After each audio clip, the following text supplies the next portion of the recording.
एक समय की बात है। एक राज्य में एक प्रतापी राजा राज करता था। एक दिन उसके दरबार में एक विदेशी आगंतुक आया और उसने राजा को एक सुंदर पत्थर उपहार में दिया। राजा वह पत्थर देख बहुत प्रसन्न हुआ। उसने उस पत्थर से भगवान विष्णु की प्रतिमा का निर्माण कर उसे राज्य के मंदिर में स्थापित करने का निर्णय लिया और प्रतिमा निर्माण का कार्य राज्य के महामंत्री को सौंप दिया।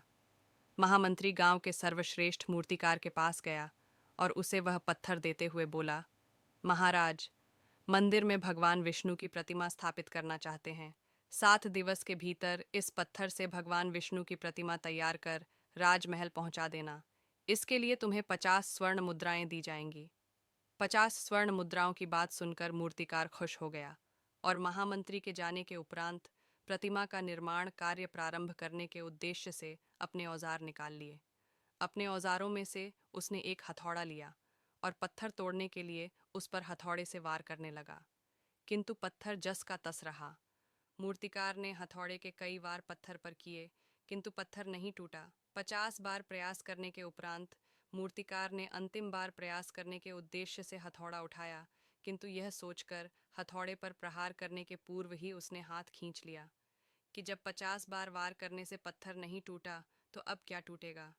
वह पत्थर लेकर वापस महामंत्री के पास गया और उसे यह कह वापस कराया कि इस पत्थर को तोड़ना नामुमकिन है, इसलिए इससे भगवान विष्णु की प्रतिमा नहीं बन सकती। महामंत्री को राजा का आदेश हर स्थिति में पूर्ण करना था, इसलिए उसने भगवान विष्णु की प्रतिमा निर्मित करने का कार्य गांव के एक साधारण से मूर्तिकार को सौंप दिया। पत्थर लेकर मूर्तिकार ने महामंत्री के सामने ही उस पर हथौड़े से प्रहार किया और वह पत्थर एक बार में ही टूट गया। पत्थर टूटने के बाद मूर्तिकार प्रतिमा बनाने में जुट गया। इधर महामंत्री सोचने लगा कि काश पहले मूर्तिकार ने एक अंतिम प्रयास और किया होता तो सफल हो गया होता और 50 स्वर्ण मुद्राओं का हकदार बनता। मित्रों, हम भी अपने जीवन में ऐसी परिस्थितियों से दो चार होते रहते हैं।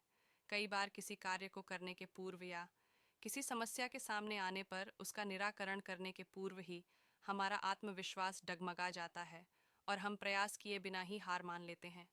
कई बार हम एक दो प्रयास में असफलता मिलने पर आगे प्रयास करना छोड़ देते हैं, जबकि हो सकता है कि कुछ प्रयास और करने पर कार्य पूर्ण हो जाता या समस्या का समाधान हो जाता। यदि जीवन में सफलता प्राप्त करनी है, दो बार बार असफल होने पर भी तब तक प्रयास करना नहीं छोड़ना चाहिए जब तक सफलता नहीं मिल जाती। क्या पता, जिस प्रयास को करने के पूर्व हम हाथ खींच लें, वही हमारा अंतिम प्रयास हो।